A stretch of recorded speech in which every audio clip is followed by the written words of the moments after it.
¿De qué va? El podcast de alternativas económicas para perderle el miedo a la economía. Con Ariadna Trillas y Lola Fernández.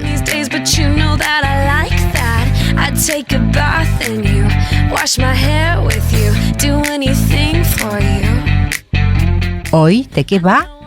El capitalismo.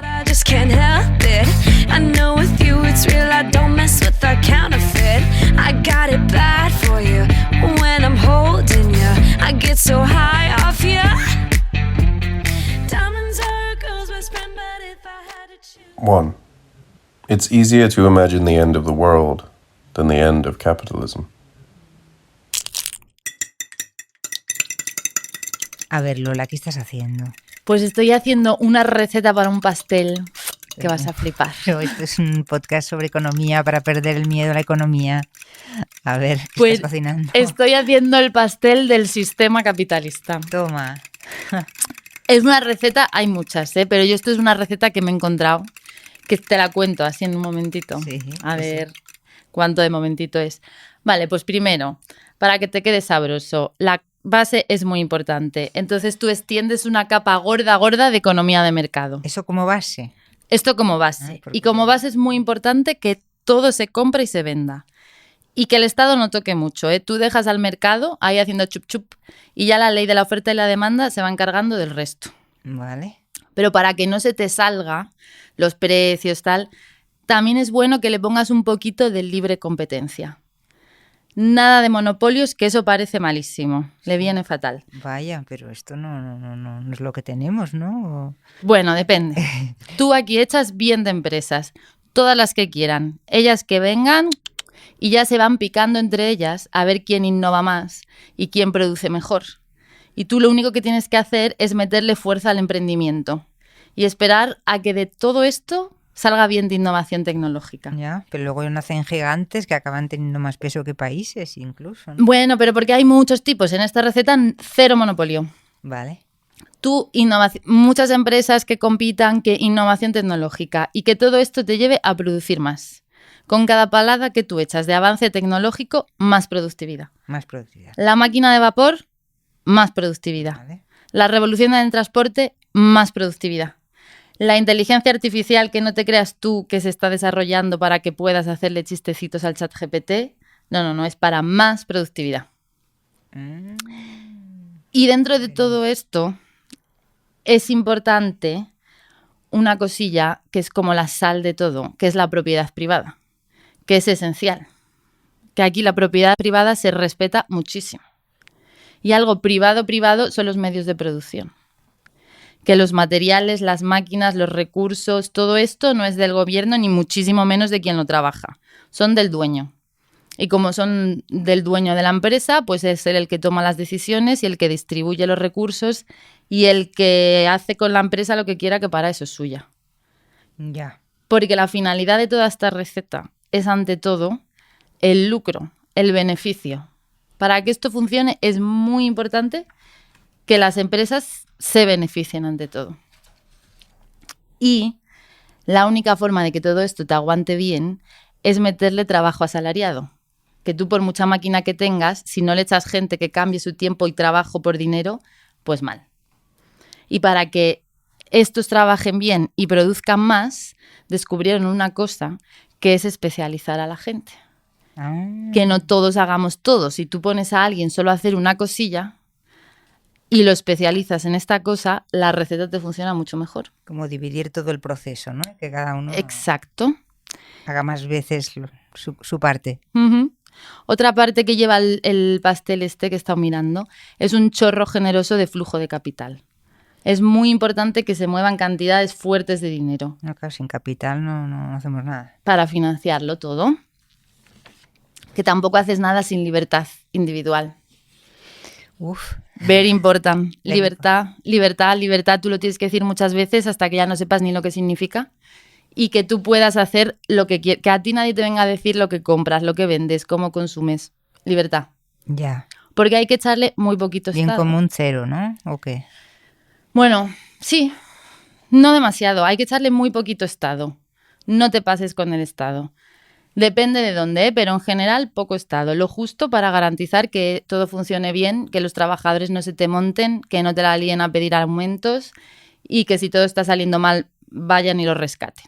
Pero la receta lleva poquito Estado y una pizquita de desigualdad.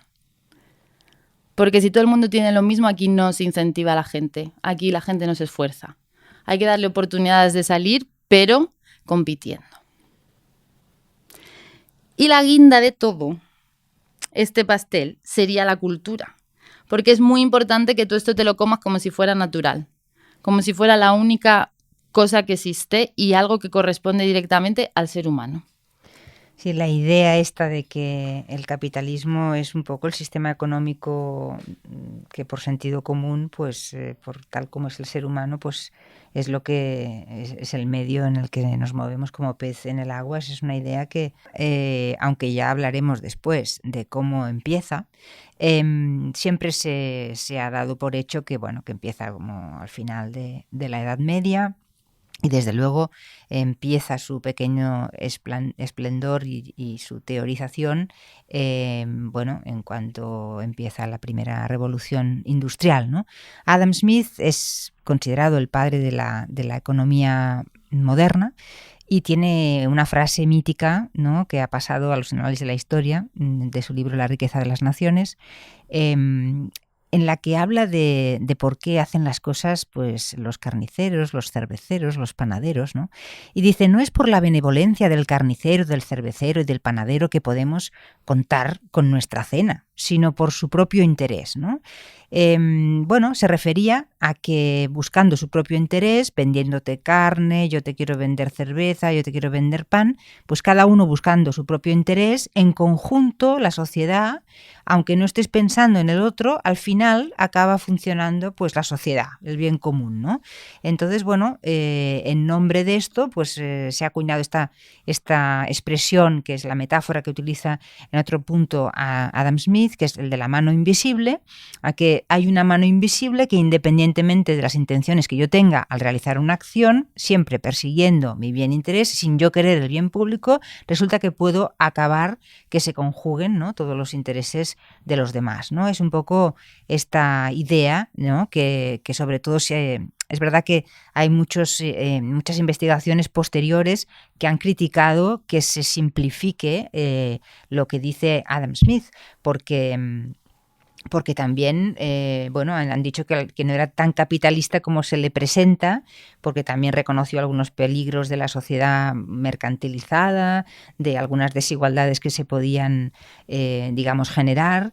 Pero bueno, es verdad que en general la idea básica de que hay un interés individual y egoísta que mueve el mundo, pues está ahí, ¿no? Es un poco, es casi como, no sé, el caso de Henry Ford, ¿no? Sí, porque Henry Ford lo que descubrió fue que a él le venía genial. Él quería ganar pasta.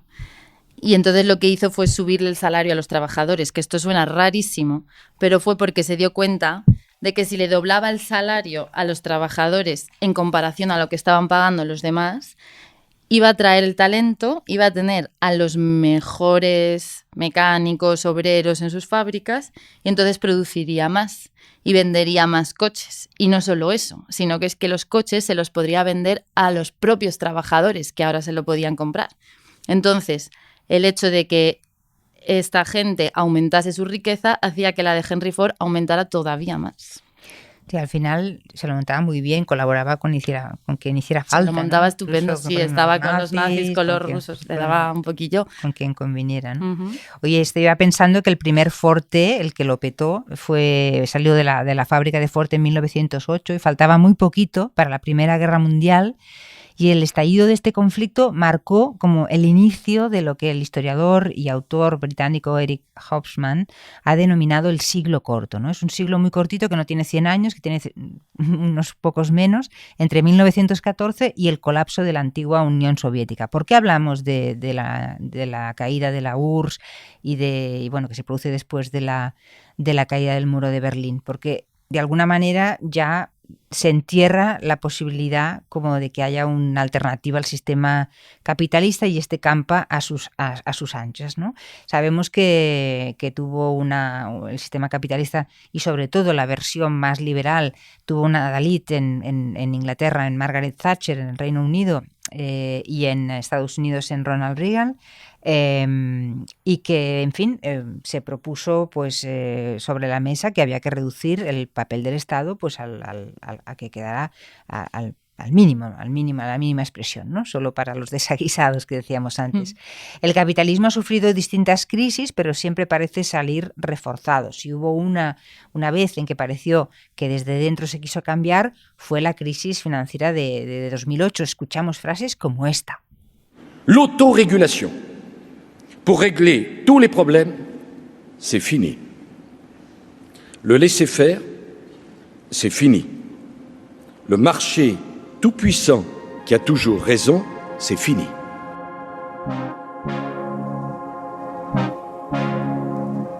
Mira que fue optimista, Nicolas Sarkozy. Que acabamos de escuchar. Sí, Nicolas Sarkozy, presidente de Francia, 2008, estalla la crisis y dice que se ha acabado esto de que el mercado lo decida todo y el laissez-faire y tal.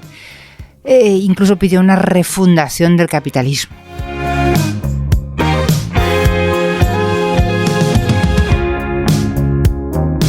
Aquí hubo unos cuantos que han pedido cambiarlo todo, que pidieron cambiarlo todo, que han seguido cambiándolo todo, desde el Papa Francisco hasta muchos,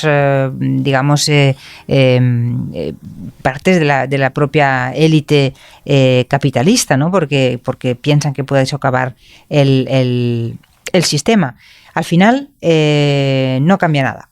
Así que vamos a hablar de capitalismo con dos personas que nos pueden ayudar, con el economista Alfredo Pastor y con el periodista económico Andreu Misé, cofundador de Alternativas Económicas. En fin, ¿cómo empezamos? Pues yo creo que podríamos empezar porque hemos hecho una receta sobre el capitalismo y parece que es una palabra que aplicamos a realidades muy diferentes. Así que estaría bien preguntaros qué es para vosotros el capitalismo. Alfredo, por ejemplo. Bueno, yo diría que el capitalismo es una patología de la economía de mercado. No son sinónimos una cosa de otra. ¿Por qué digo que es una patología? Primero, porque seguramente la economía de mercado precede al capitalismo en la historia. Y segundo, porque si confundimos capitalismo con economía de mercado, entonces si no nos gusta el capitalismo, tampoco nos gusta la economía de mercado. Y en mi caso esto no es verdad. Lo que no me gusta es esta economía de mercado. La economía, las reglas de la economía de mercado escribieron los franciscanos del siglo XIII al XV en Italia. Uno de los cuales era Pietro Olivi, otro de los cuales era el que hizo la contabilidad por partida doble, que todos los que hemos estudiado economía sabemos cómo se llama, pero yo no me acuerdo en este momento. Y estos decían que la economía de mercado tenía tres reglas. Una, que tenía que haber libertad de empresa. Otra, que los consumidores tenían que ser racionales, es decir, que tenían que saber lo que querían. No tenían que comprar de cualquier manera. Tenían que saber lo que querían los participantes en el mercado. La tercera es que no tenía que haber monopolios. Pero claro, la economía de mercado ocupaba un lugar en la sociedad. No era toda la sociedad. La ética no la definía la economía de mercado. Por encima de la economía de mercado que regulaba las relaciones mercantiles, estaba la esfera política y en el caso de la Europa medieval estaba lo que llamaban la esfera evangélica, que es de donde venían los principios de la ética. Claro, lo que tenemos en este momento es una economía de mercado completamente distinta. Entre otras cosas porque ya le está faltando el piso de arriba, que es el de la esfera política, y le falta por completo lo que era antes la esfera evangélica. Lo que conocemos ahora es una patología de esta economía de mercado. Está bien porque siempre tenemos la idea de que el capitalismo, de alguna manera, bueno, otro día tuve una discusión sobre si había existido hasta cierto punto siempre, porque por esta confusión, ¿no? con la idea del comercio, sí, Pero hay diferencias. Y yo creo que fundamentalmente hay dos diferencias. La primera es que en nuestro capitalismo hay una concentración de poder económico sin precedentes. La segunda, que el poder económico podían ser muy ricos, pero no mandaban, eran mercaderes. Por encima de ellos había gente que mandaba bien o mal. Estas son, yo creo, las dos características de nuestro capitalismo que lo convierten en una patología. La concentración de poder y la importancia exclusiva del poder económico. ¿Cómo crees que ha evolucionado el capitalismo en distintas etapas hasta llegar a este punto en el que comentabas? Bueno, yo creo que Alfredo ha puesto dos referencias importantes, ¿no? Libertad y no monopolios, por ejemplo, como dos características iniciales de lo que era la economía de mercado, el comercio en general y cómo funcionaba la economía y la sociedad antes de que venga la gran explosión del capitalismo, que es el siglo XVIII y XIX, ¿no?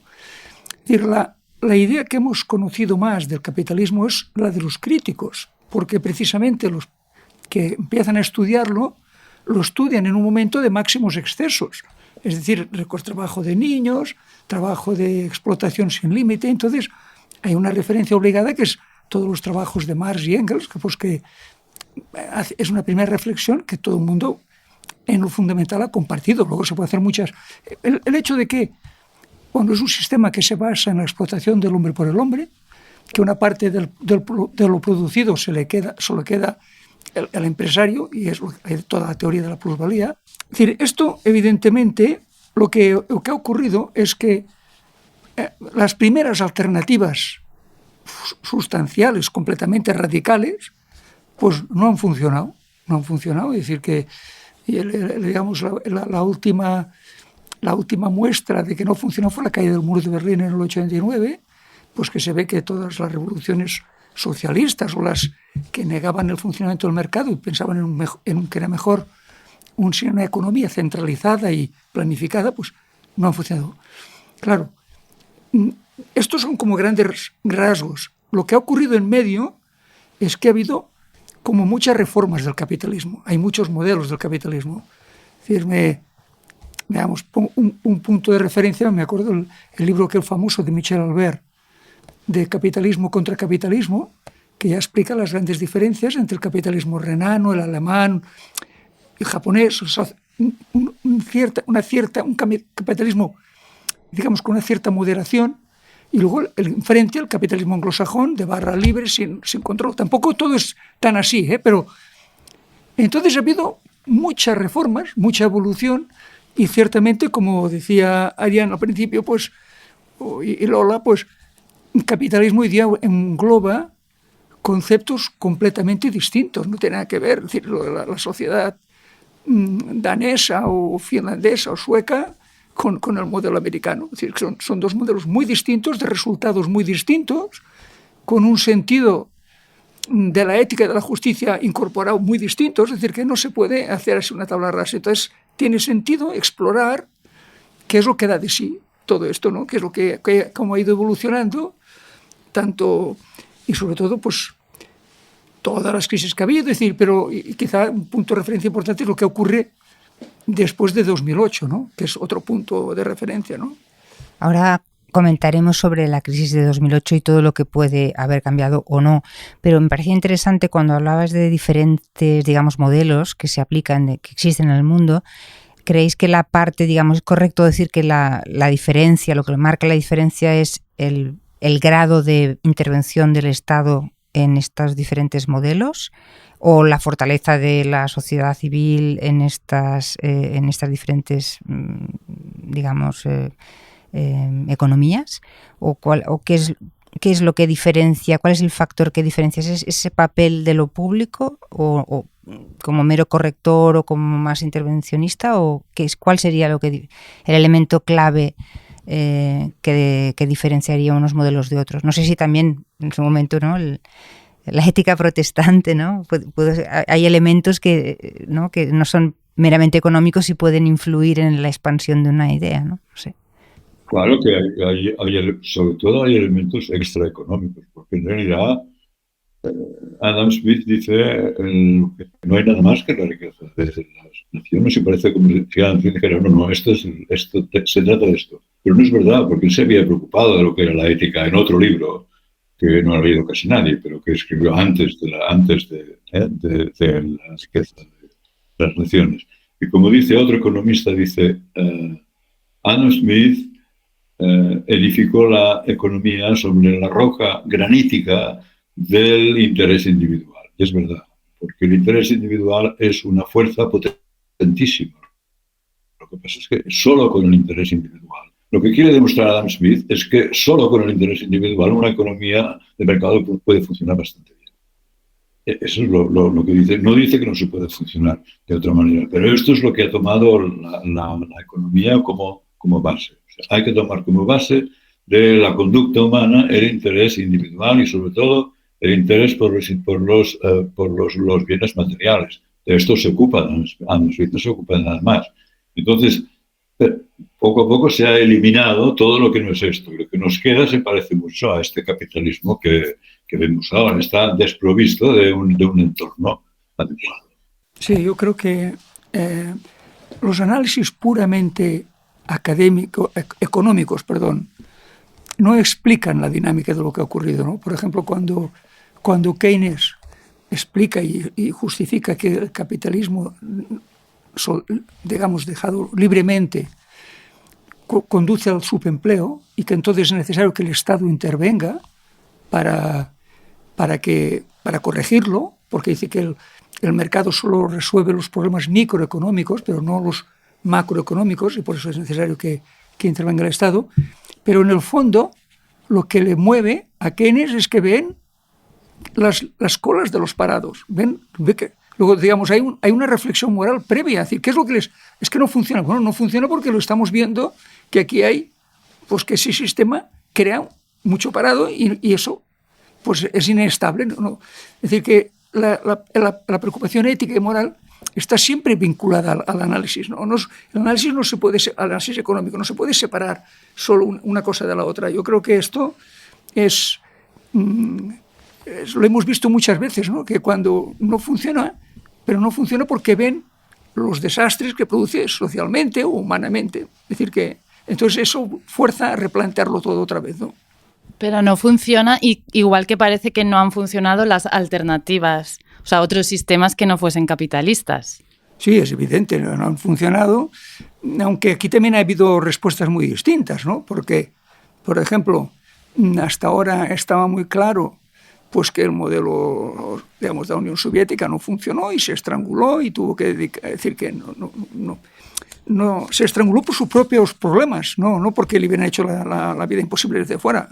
Eso al principio fue así, pero después fue el propio sistema que no funcionó y creó unas burocracias absurdas, una falta de optimizar todos los recursos humanos que tenían. Bueno, pero por ejemplo China, no se puede decir eso de China. Se ha convertido en una economía muy eficiente, es decir, tiene otro tipo de problemas, pero desde el punto de vista de producción, de productividad, de elevar el nivel de vida de los ciudadanos, aunque esto también hay una reflexión de Martin Wolf que a mí me ha hecho pensar mucho, ¿no? Es decir, cuando todos los críticos de la globalización, vale, muy bien, pero no podemos explicar el desarrollo de China tan espectacular que ha sacado del hambre a cientos de millones de personas si no hubiera habido la globalización. Han exportado todo eso, lo han podido hacer en un mundo global y alguien les ha comprado todo eso.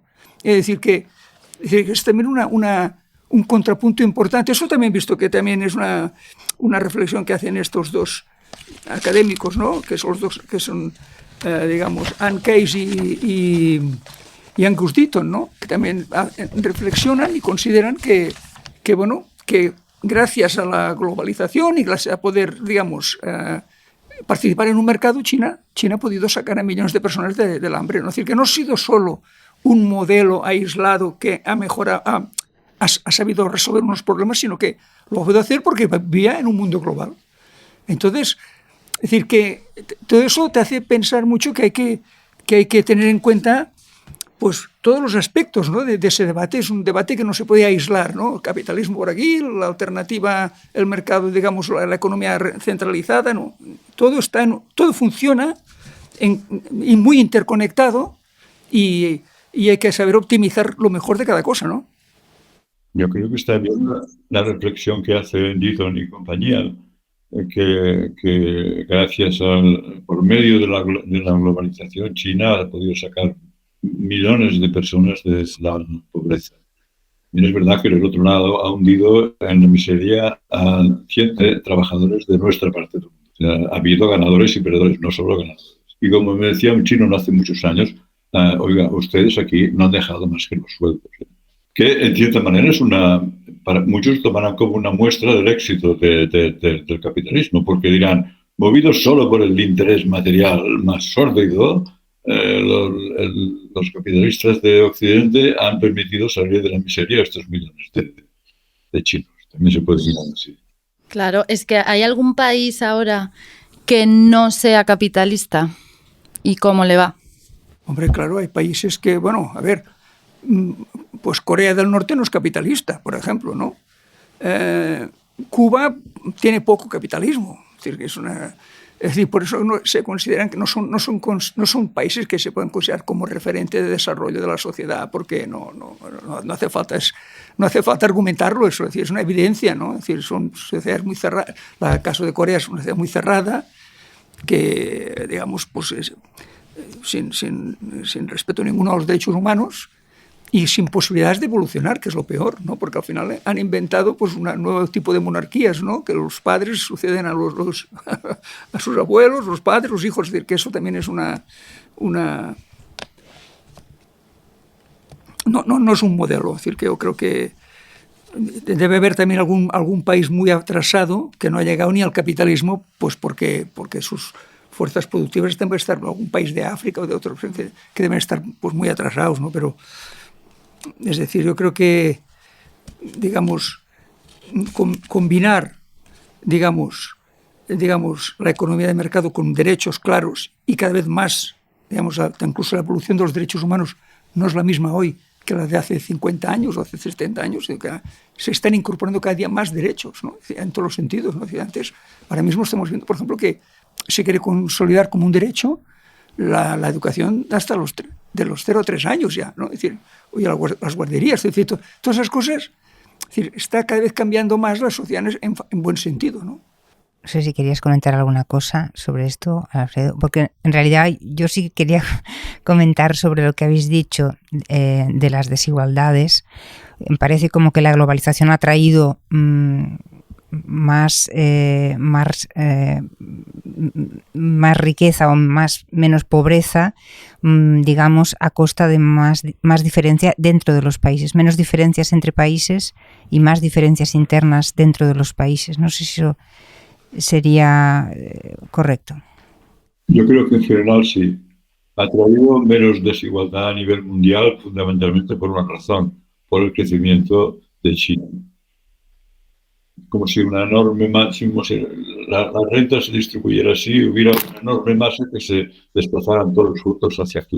Ahora, dentro de China, la economía china ahora es mucho más desigual de lo que era hace 50 años.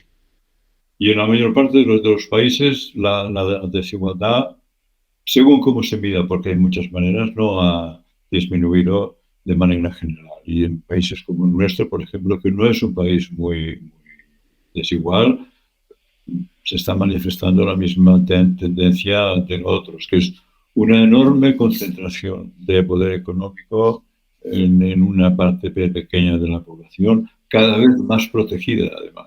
Es una parte de la población que se rodea de protecciones, sobre todo legales, cada vez más sólidas. Hablabas al principio del capitalismo como patología. Y parece como que hay una cierta, en algunos sectores, toma de conciencia de esa enfermedad del propio sistema, incluso para el sistema. En qué medida la inestabilidad financiera, el impacto claramente ambiental, las desigualdades sociales acaban socavando el sistema. ¿Creéis que esta toma de conciencia va a llevar a algo, porque la sensación es que se multiplican los libros sobre postcapitalismo, necesidad de superación del capitalismo, reformas del capitalismo. Antes habíamos hablado de las promesas de refundación del capitalismo después de la crisis financiera, pero en realidad no tenemos la sensación de que pase nada. Bueno, yo creo que... A ver, no es que sea pesimista, pero yo creo que de arriba podemos esperar muy poco. Que lo que surja nuevo surgirá más bien desde abajo. La gente se irá marchando de las ciudades para irse a otros sitios, se formarán comunidades más pequeñas. Yo creo que esto será un buen desarrollo.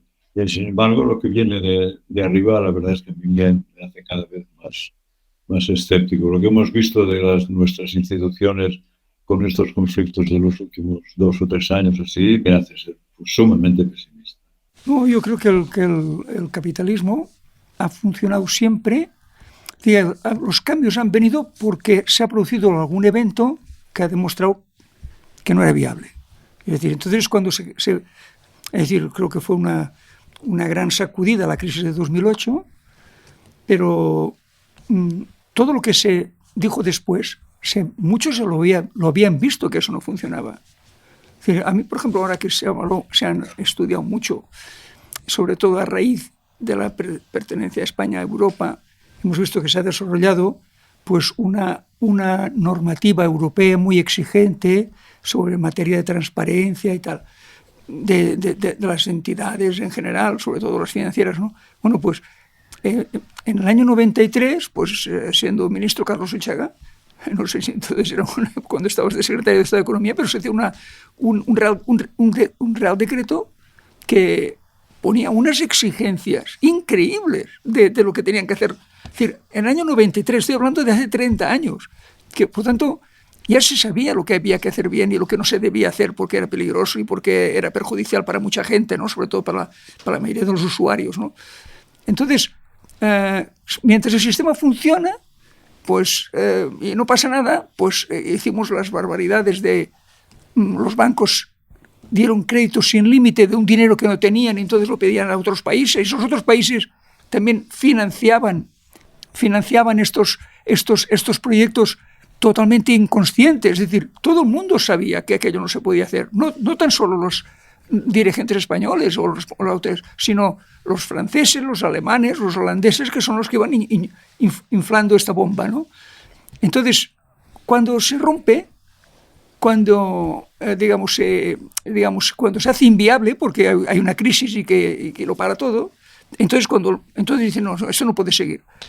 Yo no sé si viene ahora a cuento, ¿no? Pero me acuerdo de aquel manifiesto del año 19, por lo tanto ya hace 4 años, de la Roundtable americana, que agrupa, creo que son las principales empresas americanas, que dijeron, no, esto no puede seguir así, y queremos cambiar el criterio, el leitmotiv de la época liberal, ¿no? de que el objetivo de la empresa es crear valor para el accionista. Hay que cambiar con esto y tenemos que pensar en el medio ambiente, tenemos que pensar en los derechos de los consumidores, en los derechos de los proveedores, en los derechos de las empresas, de los gobiernos. Es decir, cambia completamente el paradigma. Las empresas o la economía no puede solo estar para ganar dinero. Entonces volveríamos a los franciscanos, ¿no? que habías nombrado al principio. Pero eso fue un llamamiento que hicieron unos señores muy bien intencionados, pero luego no hemos oído qué continuidad ha tenido esto, ¿no? Es decir, ahí nos hemos quedado, ¿no? Es decir, esta semana pasada en La Vanguardia había un escritor Lemaitre, ¿no? Que decía, capitalismo es insostenible.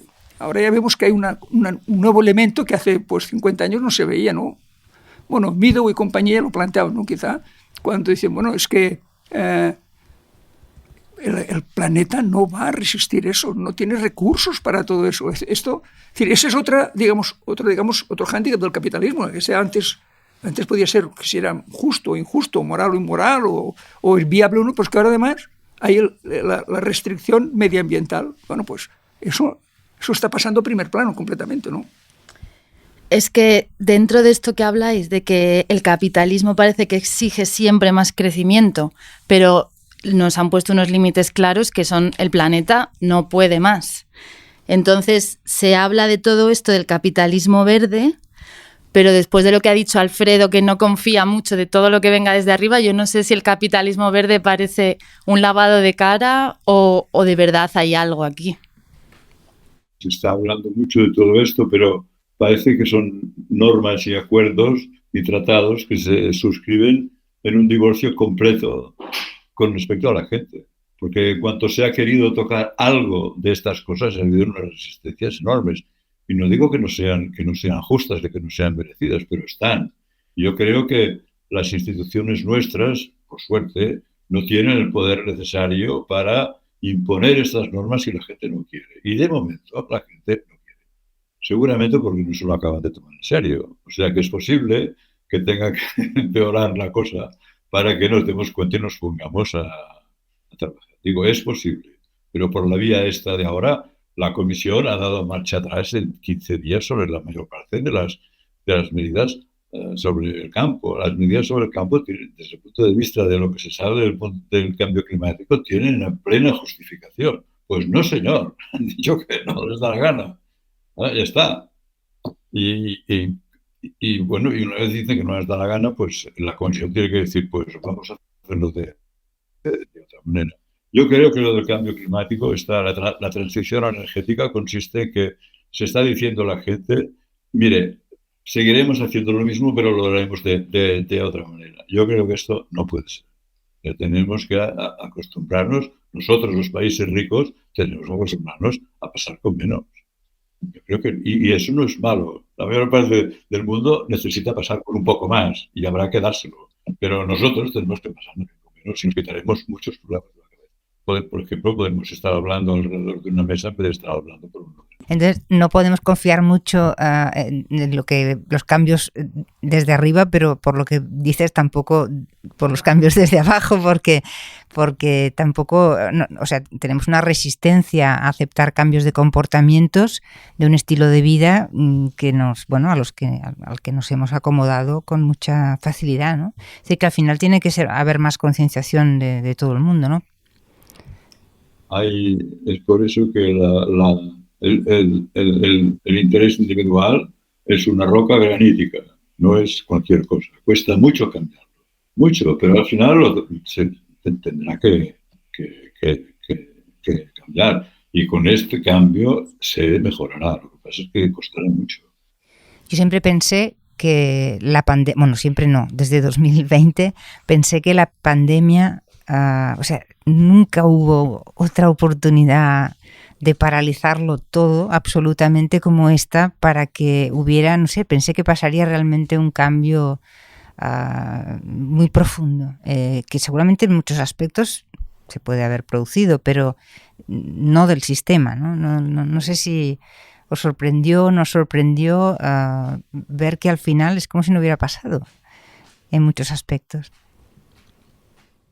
Yo creo que hay otro aspecto del que no hemos hablado, que es el aislamiento progresivo de la gente, de unos de otros. Había un cantante de rock que decía que él no entendía estos chismes que le vendían de móviles y tablets y tal, pero que se daba cuenta de que cada cosa de estas que compraba disminuía los contactos humanos. Y esto es verdad. En lo que se refiere al contacto humano, el COVID ha hecho mucho daño. Y no estoy seguro de que este daño se vaya a reparar o si verdaderamente habrá, como se dice, un antes y un después del COVID. Sí, no, a mí me ha parecido un punto importante lo que has comentado de cómo puede las pocas esperanzas que tienes en las élites para cambiar las cosas por su propia buena intención, ¿no?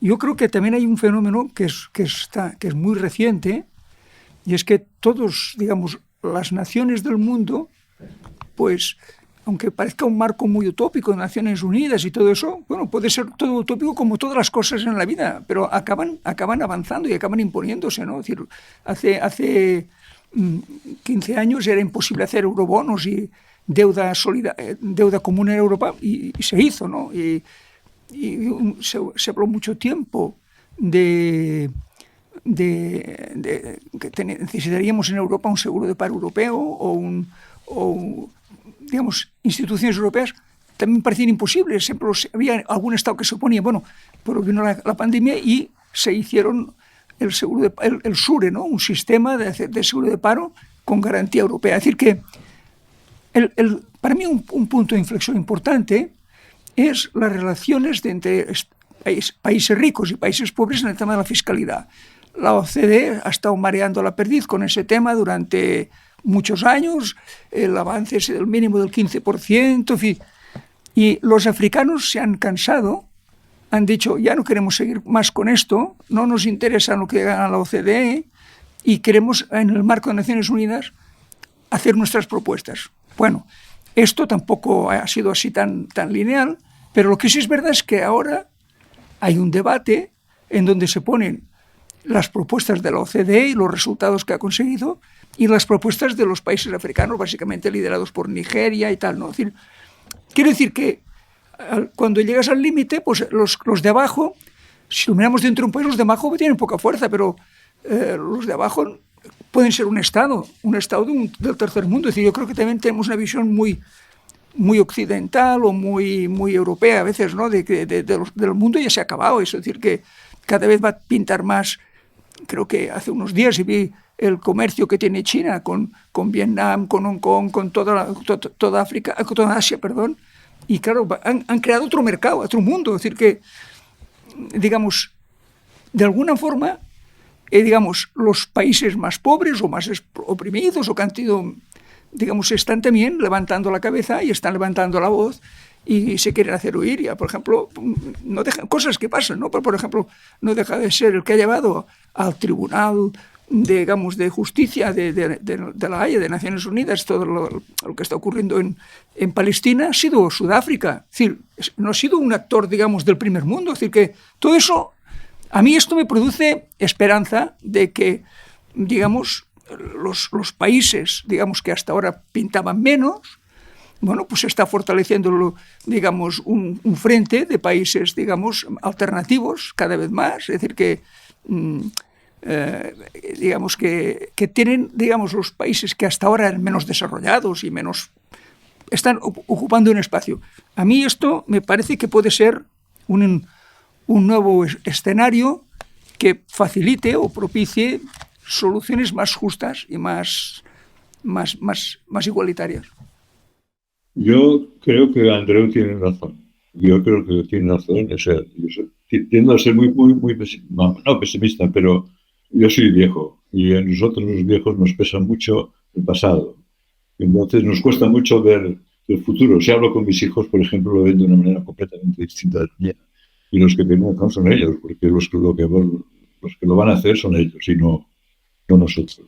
O sea que yo creo que todas estas cosas que dice Andreu son verdad. Y yo lo que pasa es que pienso más en las cosas que hemos hecho mal nosotros y que seguimos haciendo mal nosotros. Yo os quería hacer una pregunta de si serían sinónimos, porque oímos hablar más de liberalismo, neoliberalismo, que de capitalismo como tal. Entonces, ¿son sinónimos capitalismo y neoliberalismo?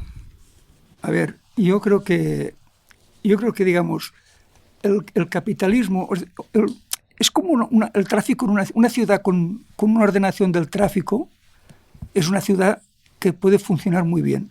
Una ciudad sin ordenación del tráfico es imposible.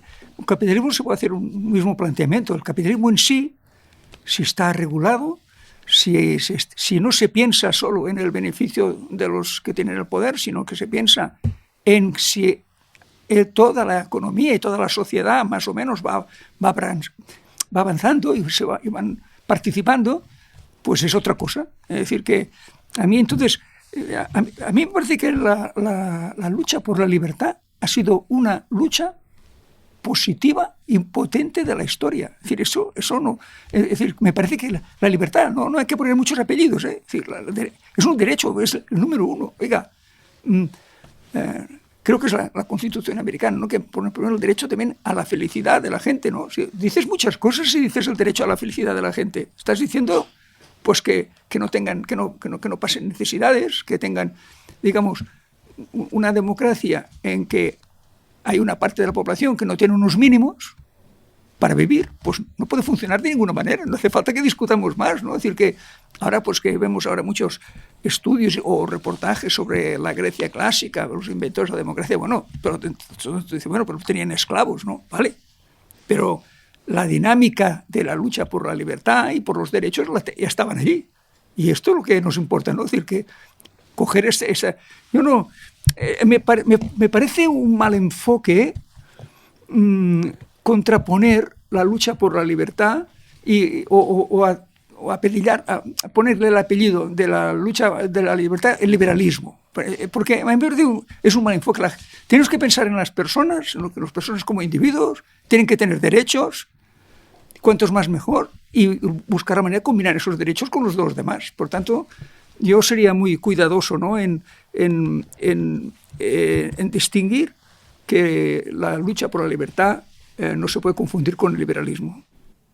Estamos en plena revolución tecnológica, además. La inteligencia artificial está ocupando espacios crecientes en nuestra vida y no sé cómo eso también, con todas las implicaciones que puede tener también para el empleo, pero no solo, para todo en la vida, para la forma de producir también, para esta búsqueda de productividad, para esa concentración de la riqueza. No sé en qué medida puede ayudar esto a configurar el futuro o a hacer cambiar el futuro del capitalismo tal como lo conocemos. Yo digo que muchas de las cosas que dicen parece que se digan para asustar, porque en realidad las pérdidas masivas de trabajo son causadas generalmente por crisis financieras. Dicho esto, es verdad que la tecnología va a introducir cambios en la composición de la fuerza de trabajo. Y además hay que decir que la gente se adapta más despacio que la tecnología, porque tenemos un problema de transición. Habrá gente que se quedará tirada en una cuneta momentáneamente y habrá que ocuparse de estos. Y estos estarán. El Estado y la sociedad en general están en medida de hacerlo si quieren hacerlo. O sea que yo, desde este punto de vista de la evolución de la tecnología, todo esto yo no veo, por lo que se refiere a la fuerza de trabajo, no veo que sea ninguna apocalipsis ni ninguna tragedia. Otra cosa es lo que nos haga a nosotros dentro de la cabeza la inteligencia artificial y compañía. Desde el punto de vista económico ya no veo. Digamos, lo explica eso muy bien Piketty cuando hace como una síntesis de lo que ha pasado en el mundo los 2 últimos siglos. Y dice, mire, la desigualdad se ha reducido en general entre los países, en general. Ha ido, dice, las sociedades que ahora nos parecen muy injustas y tal, pues son mucho más justas que las de los años 50. Y las de los años 50 eran mucho más justas que las de hace 100 años o 150. Es decir, que esto es una perspectiva global. Pero, ¿y cómo se ha conseguido esa mejor? Bueno, se ha conseguido básicamente pues por la lucha de mucha gente, luchas individuales, se han hecho muchas revoluciones sociales, revoluciones burguesas, proletarias, todo eso ha ido haciendo un piso de derechos. Y un piso de derechos y un marco de instituciones.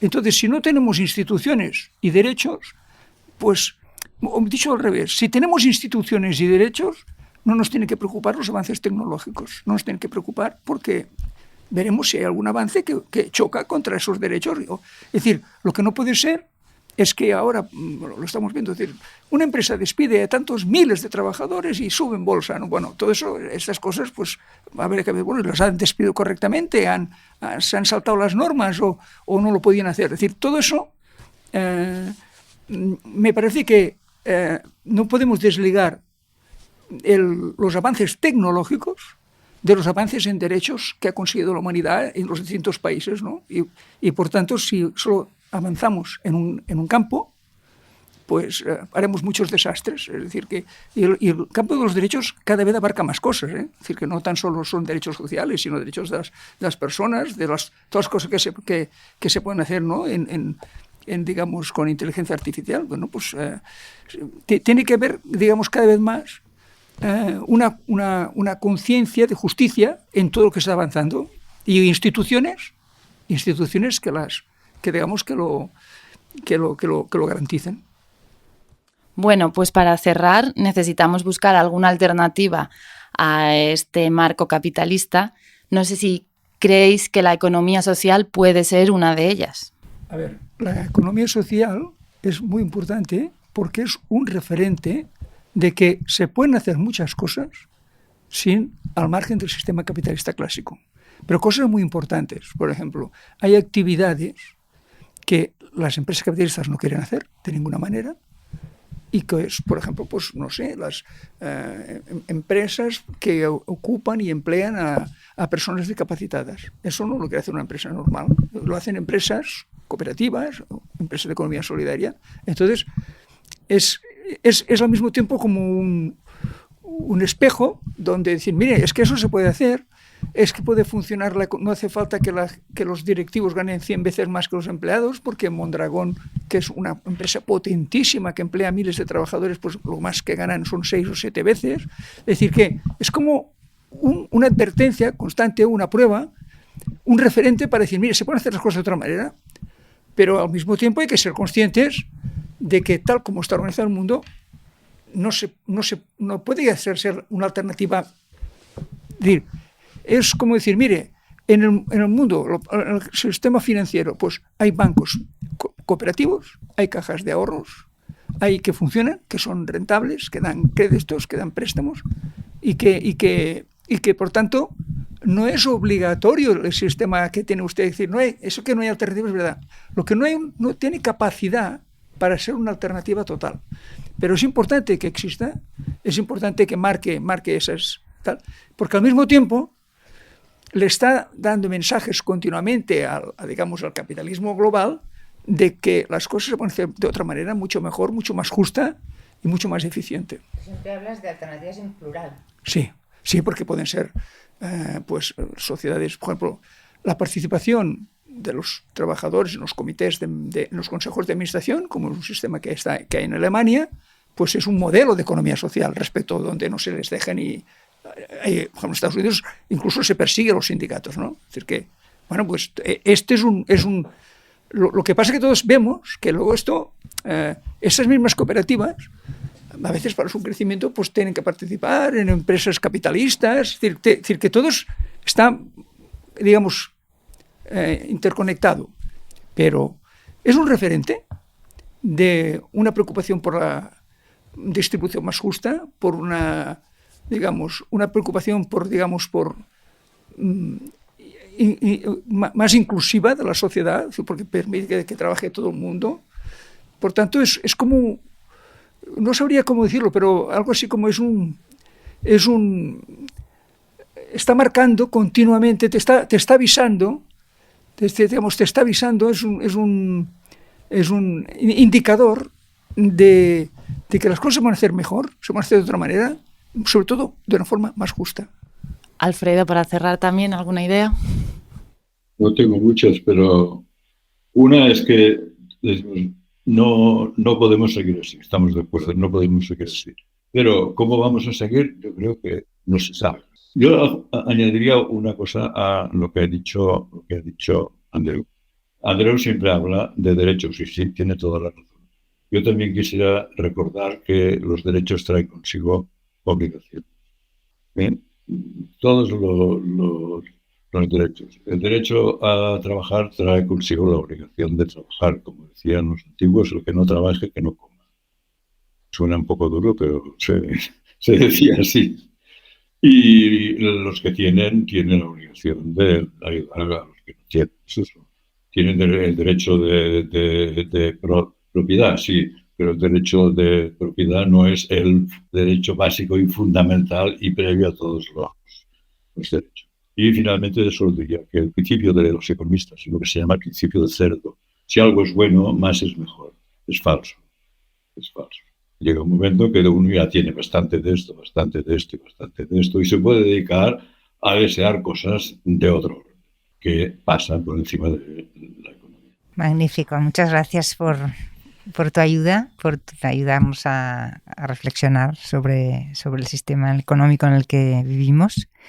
Y muchas gracias.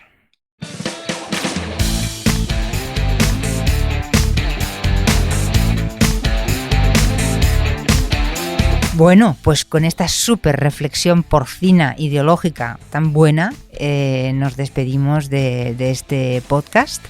Y nada, y os convocamos a suscribiros a Alternativas Económicas a eso. Para que pueda seguir habiendo alternativas. Y también para perderle un poco de miedo a la economía o cogérselo, para ir un entendiendo. Para ir entendiendo un poco. Suscribiros a Alternativas Económicas y nos vemos en el siguiente podcast. Muchas gracias.